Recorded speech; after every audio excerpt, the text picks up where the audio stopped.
Hi guys, this is Rich Hopen and this is this week's important stuff in Westfield. At the January 31st Town Council meeting, the town's redevelopment planner and legal professionals presented the redevelopment plan and the ordinance. After the presentation and many hours of public comment, the ordinance was passed by the council and it was referred to the planning board, and the planning board is meeting on February 6th, and they're going to determine if the plan is consistent with the master plan. If they deem it is consistent, the town council will vote on adoption on February 14th. In this video, I'm going to explain how the town planner presented the redevelopment plan. If you watch this video, you will gain a clear understanding of what the plan is. So I really boil it down to its essentials and essentially summarizing or distilling what was presented on January 31st. Hi, I'm Rich Hopen. I'm the creator of the weekly newsletter Important Stuff in Westfield, town, real estate, and business news that matters. I'm a real estate agent with CØMPASS in New Jersey, and I focus on Westfield. The One Westfield project is divided into three zones. The West Zone, where Lord & Taylor's is located, along with two other parcels that the company owns. So one is directly across the street and the other is on Clark. The North Zone is the parking lot north of the train station and stretches to the corner of Central Avenue and North. And the South Zone is the parking lot south of the train station. So I'm going to go through each one and tell you exactly what's going to be happening according to the planners. So the West Zone, again, that includes Lord & Taylor's, the North Avenue property across the street from Lord & Taylor's, and the lot on Clark. So the Lord & Taylor subzone, as they called it, will actually have three structures. You're going to have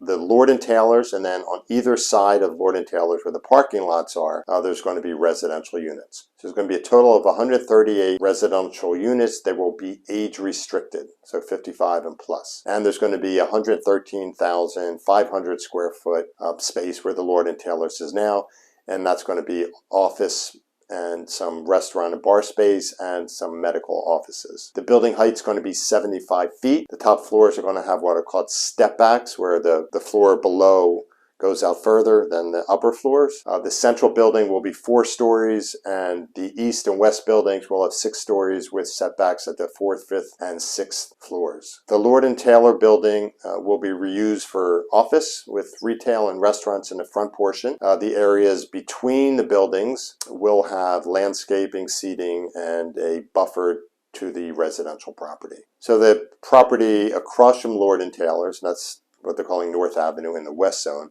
that's going to have 16 townhouse units, again age restricted, with a 40-foot maximum height. 2,000 square foot park is required with that project. Similarly, the Clark Street site is going to have 16 townhomes, but with a 40-foot maximum height and a 1,500 square foot. That's it for the West Zone. So the North Zone, you're going to have the mixed-use area, which is on the corner of Central, and then you're going to have the parking garage right adjacent to it. So the mixed area, it is going to have about 1,500 to 2,500 square feet of retail and restaurant, and then 35 residential units. The building height will be 55 feet with a step back at the 5th floor. Parking garage, which is going to be right next to the building, is going to have 320 spaces, and the garage facade is going to, quote, emulate a residential commercial building, end quote, and will be complementary to the mixed-use area according to the plan. As you know, in Cranford, the parking garages there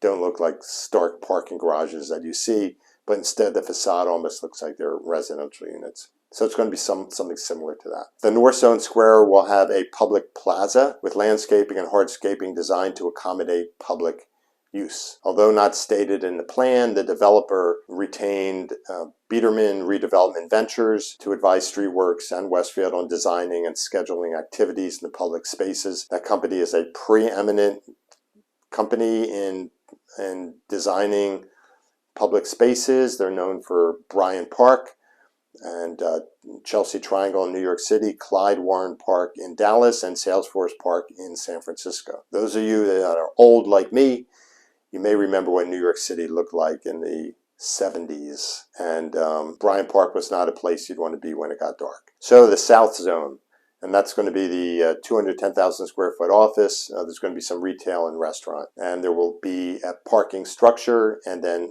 public area. So the office is going to be 2 separate buildings, and it's going to be totaling 210,000 square feet. There's going to be space between the 2 buildings known as Boulevard Extension, which is going to align with Boulevard, and the ground floor frontage will have 10,000 to 18,000 square feet of retail and or restaurant. The building height is going to be 65 feet. It's going to be 5 stories. There'll be a step back at the 3rd floor. In the public area, there's going to be a plaza, and there's going to be a parking garage with 208 spaces. Another area in this project that's going to undergo a redevelopment is going to be Quimby Street. It's going to be redesigned so that it can be used for public gathering. So Quimby Street is going to be another area for public gathering. The changes that are going to take place on that street are they're going to change it to one way. So the traffic's going to be one way. There's going to be sidewalk extension. There's going to be, they may remove the curbs, and they're going to have posts at the end of the streets to prevent traffic, and those might be temporary posts that are brought in, or they might be actually retractable posts that they'll install. In addition to Quimby Street, other notable elements of the plan include widening selected sidewalks in all 3 zones and adding streetscapes to enhance the public experience. So that's it. That's the project in a nutshell. That's it for this week's important stuff in Westfield. Join other Westfielders who have subscribed to this YouTube channel, and please like the video. Go to my weekly newsletter. You can find the link in the description below. If there's anyone that you know, any of your neighbors, friends, that'd be interested in hearing this video, reading the newsletter, please share it with them. And if you have any questions about real estate, reach out to me. I'm your guy. I'll see you next time.